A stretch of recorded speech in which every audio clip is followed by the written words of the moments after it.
Əziz izləyicilərimiz, əziz tamaşaçılarımız, biz bu günlərin 18 yanvar, demək 2026-cı ildir, qarlı bir, buzlu bir, şaxtalı bir havada gəlmişik. Göy-Gövran Şəhriyar kəndinə. Zaman Şəhriyar kəndinə yayda gəlirlər, biz qışda gəlirik. Və bu da mənə dəli gəlir ki, mən Kəlbəzərliyəm, həmişə gözəl, təbiətin hər vaxtı gözəldir, hər iqlimi gözəldir. Zəhmət yaxından çəkənimizi.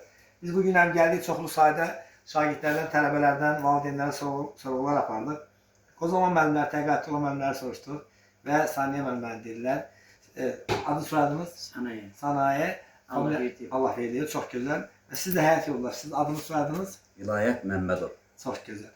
Və bugün istəyirəm ki, müəllimi sizlər də tanıyasınız, hörmətli izləyicilərimiz.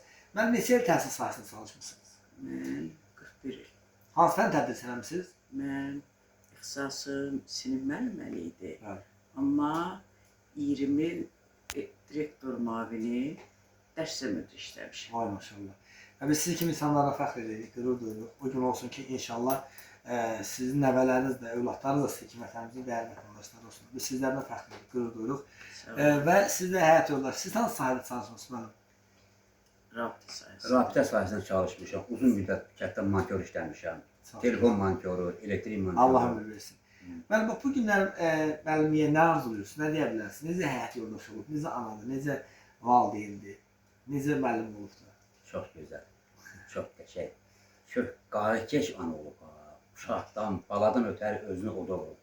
Çox gözəl. Və biz sizlərlə fəxr edirik. Yalnız mənim bir uşaqlarımızı oxutmuşuq. Çox gözəl. Yava eləsin. Mənim olsun. Biz belə bir deyim var, ulu öndərimiz demişkən, müəllimlik peşəsi ən şərəfli peşədir, ən gözəl peşədir. Amma müəllimlik peşəsində ən çətin ixtisas ibtidai sinifdir. Və o cümlədən də həm ibtidai sinif müəllimsiniz, həm də ki, tədris işləri üzrə müavin olmusunuz. Bu ikisi də çətindir və biz sizlərlə fəxr edirik və qürur duyuruq. Bu bizim çəkilişimiz vasitəsilə gələcək nəvə nəticələrinizə öz ürək sözləri nə deyə bilərsiniz? Nəvələrimə ürək sözlərim odur ki, hamısı gələcəyin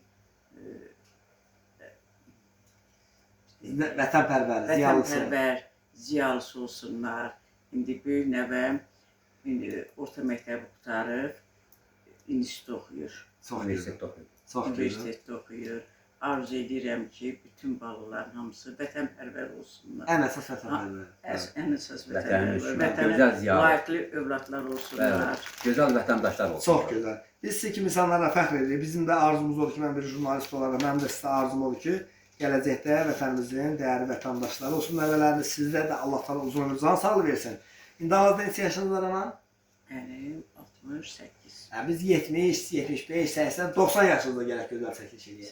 Təşəkkürlər minnətdaram, çox sağ olun. Allah o günlər qismət